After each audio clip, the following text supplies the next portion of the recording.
Sa pagkakataon na ito, ay mamemerddihan tayo. Ay, laki ng subo ko. Dahan lang. At baka mabilokon ka. Baka magsisi ka pa. Hi! Kabebs Daryl po muli. Lehitimong simpleng mamamayan dito sa Quezon Province. At sa pagkakataon na ito, ako po inyong muling samahan.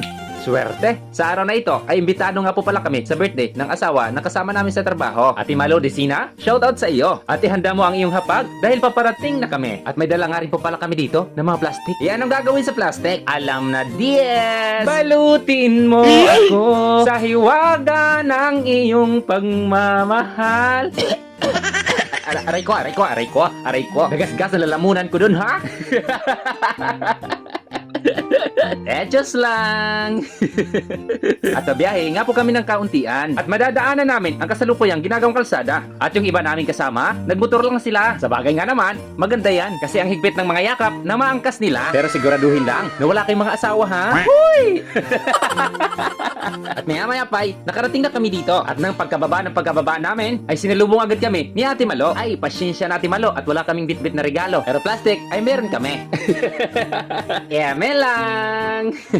Parang special namin, no? May pagsalubong pa. Salamat, Ate Malo, sa mainit mong pagtanggap. At dadat na namin dito ang maraming tao. At kasalukuyang kumakain na sila. At habang naghanda po sila ng aming makakain, ay nagpahinga-hinga po muna kami ng kaunti. Eh di po ba, mga kabibes? Mas magandang magpahinga muna para mas may buwelo pag kumain na mamaya. Eh kapag may handaan talaga, mga kabibes, ay hindi halos mawawala ang videoke. Kaya naman pala talaga halos lahat ng Pinoy ay magaganda ng boses kasi hasang-hasa. At nagkita nga rin po pala kami dito ng pinakamaganda sa Purok Looban. Shoutout po sa iyo, Ate Clares. At maya pa ay tinawag na nila ako at kakain na raw kami. At ito na ang pinakamagandang mangyayari sa araw na ito. Abubusog na naman ito ang alaga ko sa tiyan. Paano ba yan? Madami-dami pa naman sila. At syempre, binabati ko rin ang magandang teacher sa Purok Pile. At syempre, mga kabibes ko, ay gusto ko rin makita ninyo kung paano ako kumain at sumubo.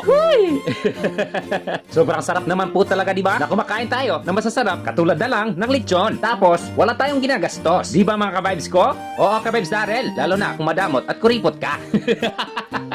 Ni pagbati nga doon sa may birthday ay di mo pa ginawa. Makabayad ka man lang sana sa pamamagitan noon. Ay, oo nga pala. Happy birthday po, Kuya Ariel. Maraming salamat po sa masasarap mong handa. At pasensya na po kasi wala po kaming bitbit na regalo. At maya pa'y kumanta na itong isang kasama ko. Inspired yan kasi in love. Abay, kanino kaya yon? I-comment lang sa comment section. Oh, hala siya. Sige na, mga vibes ko. Maraming salamat sa inyong pagsama. At bago matapos ang video, ay paki-share, paki-like, ay paki-follow na itong page ko. At hanggang sa muli, paalam!